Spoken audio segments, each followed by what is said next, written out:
And contrary to what some members may have read on social media, this isn't my maiden speech, but it is quite an important one. And a lot of things have been already said, but I wanted just to follow on this in that Winston Churchill observed democracy is the worst form of government, except for all the other ones that have been tried. And he wasn't being flippant. He reminds us democracy is messy, uncomfortable, demanding, but it's indispensable. And what it's not just another service line to be treated like planning or licensing or bins. And that's why I welcome this motion.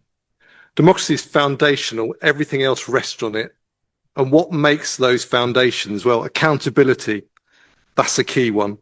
Free, regular, dependable elections, clear and predictable rules.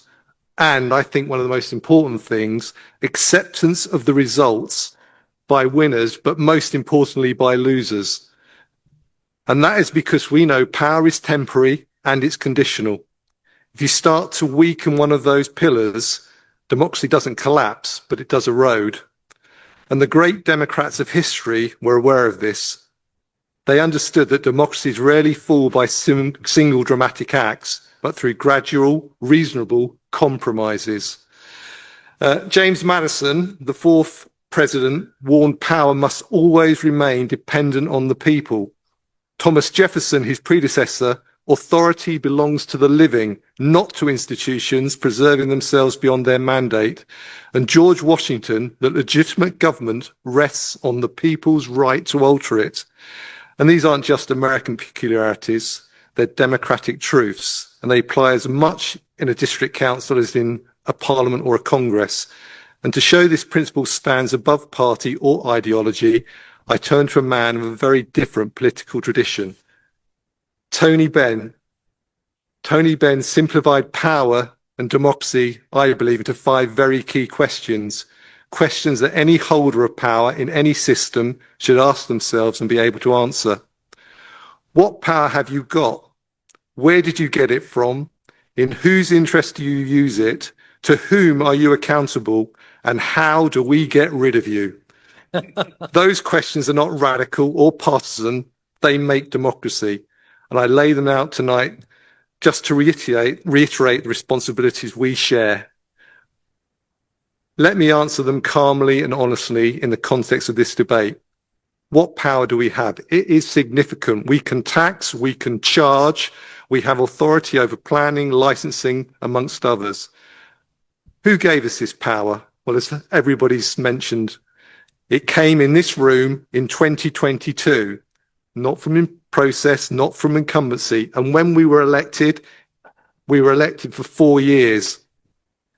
In whose interest? Well, I'm sure we all believe we do the best job we can and we're doing it in the best interest of the people we serve. But really, we need to ask them, do they believe that to be the case as well? And to whom are we accountable? Well, to the residents, to our constituents. I also think to our own virtue and our own principles. And the last one, how do they get rid of us? Well, we know it's an election. And this is not a slogan. It's the mechanism that makes every other answer meaningful. If the public cannot remove those who govern, then what are we left with? Just an administration. But is it still democratic? Elections, as everybody said, they're not inconvenience. They are not to be postponed or cancelled because circumstances are awkward or uncertain. They are the means by which consent is renewed or withdrawn. Suspend that means, even temporarily, and you weaken the foundation of democracy.